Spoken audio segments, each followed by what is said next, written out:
When I first started teaching, I was that teacher who worked day and night. I would be the first one to be at the school, and I was often one of the last ones to leave, so much so that I even had the custodians kick me out once or twice. And I'm going to be honest, my student test scores weren't the best. Despite all the work and the hours I put in, my students' academics weren't the best, and it did not make me a good teacher because honestly, the hard work didn't matter. Here's what did. So today we're going to be talking about the biggest lie teachers are taught about hard work. So let's dive in. Hey, teacher bestie. My name's Helena, and I'm the creator of the Present Teacher Podcast. I'm a first-year teacher coach, and in this podcast, you are going to learn everything from simple, actionable classroom management, social emotional learning, and teacher wellness strategies. You know that impact you want to make in the classroom? Well, we're going to make it happen here.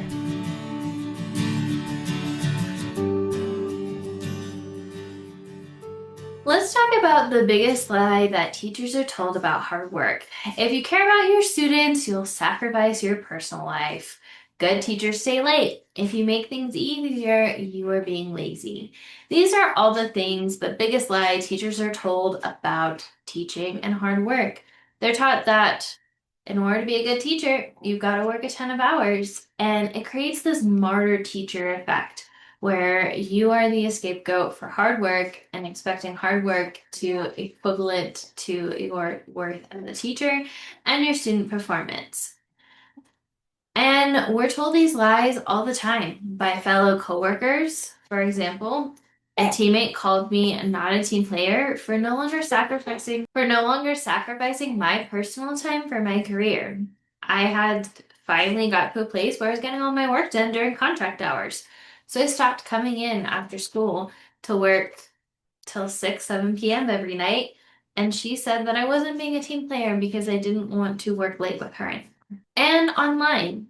People online, when I was sharing about the systems I use to plan weeks in advance, a lot of them were not thrilled by it. In fact, I want to read a couple of the comments that I received just as an example. Hilarious how your name is the present teacher. How can you be present when you're planning weeks in advance? Red flag, good luck though. This post is toxic. There's a reason new teachers are drowning because people like you get them and don't understand that new teachers need time to establish their routines, resources, and planning, and they're given no breathing space to do that.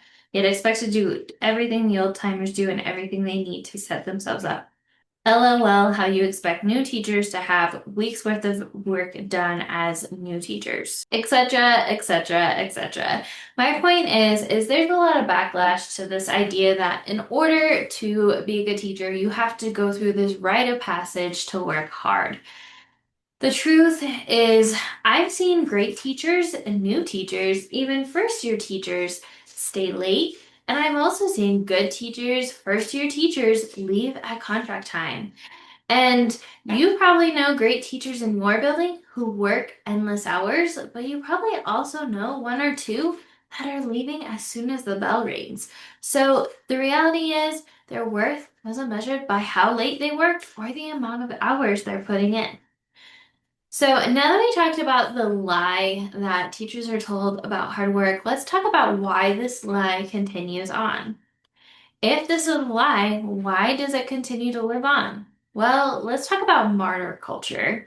So this is a culture that glorifies hard work. They love a underdog story where the hero worked hard to overcome challenges to get where they are. Things like, I'm a good teacher because I sacrifice so much. And society glorifies the self sacrificing teacher. We're told even before we start college that it's going to be a hard profession if you go into teaching because you're expected to work long hours without being compensated. We're told by our burnout mentor teachers that in order to make it, you're just gonna have to find a balance and sacrifice your personal time. We're told that this profession in general likes to attract high achievers and chronic people pleasers who are constantly praised for overwork. And it's just the classroom climate. Oftentimes, these schools, you have admin who expect you to work late into the night or at the very least bring a ton of work home, and that's the minimum. Now that we've talked about why this lie lives on, let's talk about the cost of believing it. So, there was a study done before COVID by Middle Class Dad that says 1 in 4 teachers leave the profession in their first 5 years. And again, that was pre-COVID.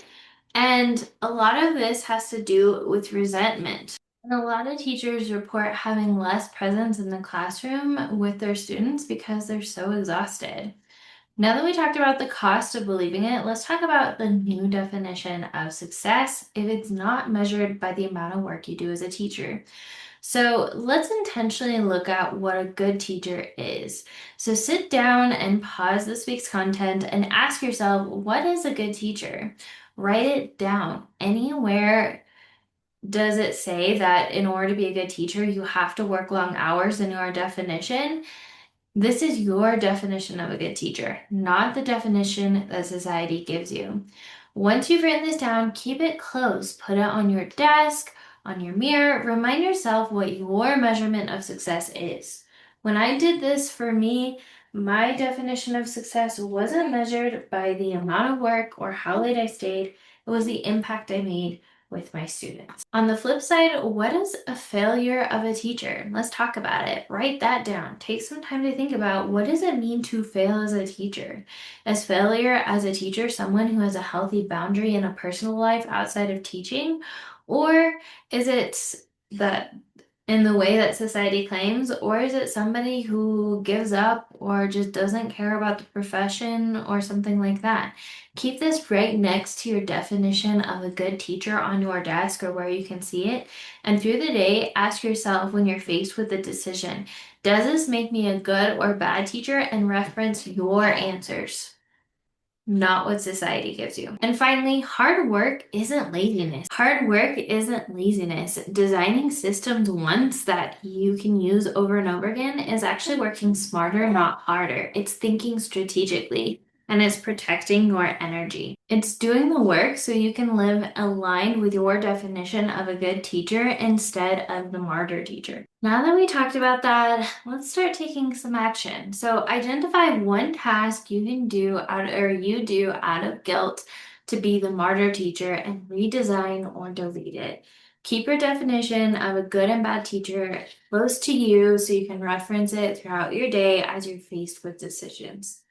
As a recap, we identified the biggest lie teachers face when it comes to hard work, and that is the amount of hours that they work is equivalent to their worth as a teacher. We talked about why this lie lives on, how we're exposed to it, and the cost of believing that lie. We talked about the new definition of hard work by coming up with our own. And finally, we discussed how to take action. If you found this helpful and you're looking for a story of a teacher who went through the system, was a people-pleasing overachiever, and how she questioned the status quo and went from martyr teacher to that new teacher next door, I invite you to check out my new book, That New Teacher Next Door. Plus, if you access that, you get access to a 3-day Leave on Time Now challenge, where over the course of 3 days, I'm going to show you everything that I used in order to become that teacher next door that left at contract time without guilt and finally put down the martyr teacher definition and identity. So make sure to check that out because we're going to be talking about how to work less and impact more. If you are wondering, where do I start in regards to my prep? What are some strategies I can use to save myself some time? Make sure to check out the prep guide that has my top 10 strategies when it comes to maximizing your time on your prep. If you want to see all the systems behind the scene in a community of like-minded new teachers, make sure to check out the Present Teacher Circle. That's my community of new and first-year teachers who are looking for ways to make teaching easier and flowy and to let go of the identity that you have to work hard to be a good teacher. Thank you so much for joining me. What was your biggest takeaway from this week's content? Let me know. As always, remember we are stronger together, and I'll see you in the next one, Teacher Bestie. Bye. Thank you so much for joining me on today's episode. I hope that you were able to take away some value that will help you thrive inside and out of the classroom. It would mean the world to me if you could take 5 seconds right now and leave a review on this podcast. And if you found this podcast especially helpful, make sure to take a screenshot of this episode right now and tag me on your socials to let me know you're listening. As always, remember that we are stronger together with all the love in the world. Helena, aka the Present Teacher. See you next time, Teacher Bestie.